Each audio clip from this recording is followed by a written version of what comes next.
오늘 하나님께서 우리에게 주시는 말씀은 이사야서 60장 1절부터 6절까지의 말씀입니다. 이 기록된 계시의 말씀을 봉독할 때 살아계신 하나님의 음성을 들으실 수 있기를 바랍니다. 일어나라 빛을 발하라. 이는 내 빛이 이르렀고 여호와의 영광이 내 위에 임하였음이니라. 보라, 어둠이 땅을 덮을 것이며 캄캄함이 만민을 가리려니와 오직 여호와께서 내 위에 임하실 것이며 그의 영광이 내 위에 나타나리니 나라들은 내 빛으로 왕들은 비치는 내 광명으로 나아오리라. 내 눈을 들어 사방을 보라. 무리가 다 모여 내게로 오느니라. 내 아들들은 먼 곳에서 오겠고 내 딸들은 안기어 올 것이라. 그때 내가 보고 기쁜 빛을 내며 내 마음이 놀라고 또 화창하리니 이는 바다의 부가 내게로 돌아오며 이방 나라들의 재물이 내게로 옴이라. 허다한 낙타 미디안과 에바의 어린 낙타가 내 가운데에 가득할 것이며 스바 사람들은 다 금과 유향을 가지고 와서 여호와의 찬송을 전파할 것이며. 아멘. 이 시간 나누고자 하는 말씀은 이사야 선지자가 주시는 하나님의 말씀입니다. 이 말씀은 이스라엘 백성들이 바벨론 포로 생활을 마치고 돌아오던 시기에 전했던 말씀이죠. 에스라와 느헤미야서를 보게 되면 이스라엘 백성들은 세 차례에 걸쳐서 바벨론에서 예루살렘으로 돌아왔습니다. 그때 이스라엘 백성들은 꿈을 꾸었습니다. 마치 새 집에 이사가는 것처럼 큰 꿈을 가지고서 돌아왔는데 현실은 그렇지 못하였습니다. 그들 앞에 펼쳐진 현실은 참 어려웠습니다. 성벽은 무너져 있었고 성전도 마찬가지로 무너지고 재건할 수 없는 그런 상황이었고요. 또 많은 주변 이민족들이 그들의 재건을 방해하고 있었습니다. 또 계속된 흉년으로 인해서 공동체 재건을 장담하기 어려운 그런 상황이었습니다. 새해 우리도 참 어려운 상황이죠. 최근에 데이터 연구소가 2022년 한국교회 키워드를 조사했는데 조사 결과 가장 많은 응답한 키워드는 공동체성과 오프라인 회복이었습니다. 그만큼 한국교회가 이 코로나 가운데서 공동체에 어려움을 겪고 있다는 사실을 보여주고 있습니다.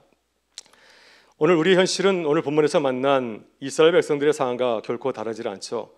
하나님께서는 어려운 시대를 살아가는 이스라엘 백성들에게 또 믿음의 사람들과 공동체를 향하여서 소망의 말씀을 주었습니다. 어떤 말씀을 주었나요?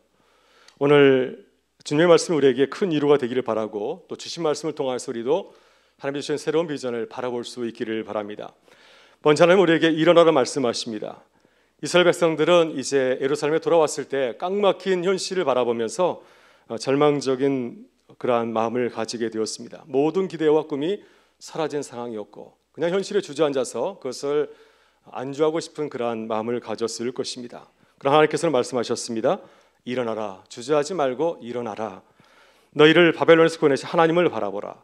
하나님께서 너희를 통해서 이루실 새 일을 바라보라 말씀하였습니다. 이것이 바벨론으로 돌아와서 예루살렘 현실을 바라보면서 절망하고 있는 이스라엘 백성들에게 주신 하나님의 말씀이었습니다. 여러분 그렇습니다. 우리는 눈에 보이는 현실만을 바라볼 때가 참 많이 있습니다. 그러나 믿음은 어떤 것이죠? 눈앞에 보이는 현실을 뛰어넘는 것입니다. 그래서 우리는 어려운 일을 만나면 우리의 믿음을 다시 점검해야 됩니다.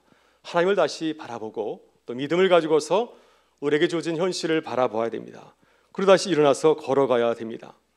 우리 집에는 좋은 믿음의 사람들이 있습니다. 좋은 믿음의 공동체가 있습니다. 어려움 가운데서 놀라운 역사를 이룬 하나님의 역사를 이루신 그런 분들이 계시죠. 그 가운데 미랄 심장 재단도 있습니다. 지금까지 미랄 심장 재단도 어려운 순간들이 참 많았을 것입니다. 도저히 회복할 수 없는 그런 절망적인 상황도 많이 있었을 것입니다. 그러나 그때마다 믿음으로 그 상황을 뛰어넘었기 때문에 지금까지 이 귀한 사역을 잘 감당하고 있는 줄 믿습니다. 오늘 이 음악회를 통해서 우리가 미랄 심장재단을 통해서 일하신 하나님의 역사를 바라볼 수 있기를 바라고요. 그래서 우리도 미랄 심장재단과 마찬가지로 그런 믿음을 가지고서 또 새해를 향해서 걸어가는 교회와 성도들이 되시기를 간절히 바랍니다. 다음으로 하나님은 빛을 발하라 말씀하십니다. 하나님께서 이스라엘 백성들을 바벨론에서 구원하여서 다시 예루살렘을 부르신 것은 귀하신 뜻이 있습니다. 사명이 있습니다. 그것은 빛을 발하라고 하는 것이죠. 어둠 가운데 세상을 향하여서 하나님의 은혜와 사랑을 증거하라는 뜻이 있습니다. 예수님도 제자들에게 말씀하였습니다. 너희는 세상의 빛이라. 너희는 세상의 소금이라. 제자들은 당시 사회 엘리트도 아니었고 또 그들은 신분이 낮고 천한 사람들이었습니다. 중앙 수도에 사는 예루살렘 출신이 아니라 변두리 갈릴리 출신들이었습니다. 그들이 어떻게 세상을 비추는 빛이 될 수 있을까요? 하나님께서는 그들로 하여금 세상을 비추는 빛이 되게 하셨습니다. 그들을 통하여서 어둠 가운데 세상에 하나님의 은혜의 빛을 전하는 하나님의 거룩한 영광의 도구로 삼으셨습니다. 그들의 성령 충만하였을 때 세상을 놀라게 하고 새로운 소망을 주는 아름다운 공동체로 이제 나아가게 하셨습니다. 그래서 우리는 우리의 거룩한 신분을 알아야 됩니다. 우리를 아름답게 사용하시는 놀라운 비전을 가지고 계신 하나님을 바라봐야 됩니다. 그리고 주의 말씀을 순종하고 따라가야 됩니다. 그럼 하나님께서 우리를 통해서 또 새로운 일을 시작하시고 이루어가실 줄 믿습니다.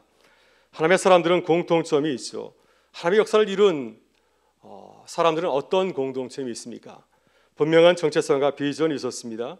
하나님께서 내게 주신 비전을 바라보았고 하나님께서 내게 주신 거룩한 신분을 기억하였습니다. 이것이 하나님의 역사를 이루어가는 비결 중에 비결인 줄 믿습니다. 창세기에 나오는 요셉도 어떻습니까? 그는 노예 신분이었고 감옥에 있었습니다. 그가 어떻게 세상을 구원하는 하나님의 귀한 도구로 쓰임을 받을 수 있었습니까? 자신의 신분을 기억하였고요. 또 주님께서 나를 통해서 일하시는 그 비전을 바라보면서 준비하였습니다. 그럴 때 그가 세상을 밝히는 하나님의 도구로, 하나님의 빛으로 사용된 줄 믿습니다.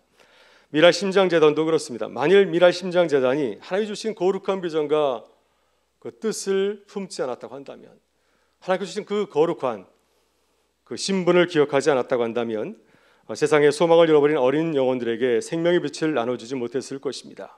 만일 우리의 처지나 형편만을 주목하였다고 한다면 아마 시작도 하기 전에 포기하였을 것입니다. 그러나 하나님께서 주신 거룩한 신분, 또 거룩한 비전을 품고 기도하였기 때문에 지금까지 이 놀라운 아름다운 역사를 이루어간 줄 믿습니다. 오늘 하나님께서 우리를 이루하시려고 이 미랄 사랑의 마켓을 열어주신 줄 믿습니다. 이 시간 주의 말씀 우리가 다시 한번 기억할 수 있기를 바랍니다. 일어나라, 빛을 발하라. 하나님을 바라보면서 일어나실 수 있기를 바라고요. 또 주님께서 우리에게 주신 비전과 사명을 다시 한번 기억하며 또 감사하는 시간이 될 수 있기를 바랍니다. 그래서 오늘 음악기를 통해서 다시 일어나는 역사가 시작되기를 바라고요. 또 하나님의 그 비전을 품고 기도하는 역사가 우리 가운데 함께 하실 수 있기를 주의 이름으로 축원합니다. 기도하시겠습니다. 좋으신 우리 아버지 하나님, 새해를 맞아요 미랄 사랑의 음악회를 열어주셔서 감사합니다.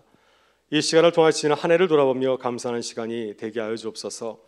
또한 새해 이루실 주님의 역사를 바라보면서 기뻐하고 감사하게 하여 주옵소서.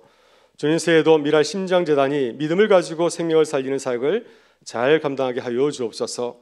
오늘 시간 미랄 사랑의 음악회를 정성을 다해 준비한 우리 서하연 자매에게도 함께 하셔서 아름다운 찬양으로 주님께 영광 돌리게 하여 주시오며 또 예배에 참여한 모든 우리 교우들에게 큰 기쁨과 감사가 넘치게 하여 주옵소서. 모든 것 주께 감사드리오며 우리 구주 예수 그리스도의 이름으로 기도드리옵나이다. 아멘.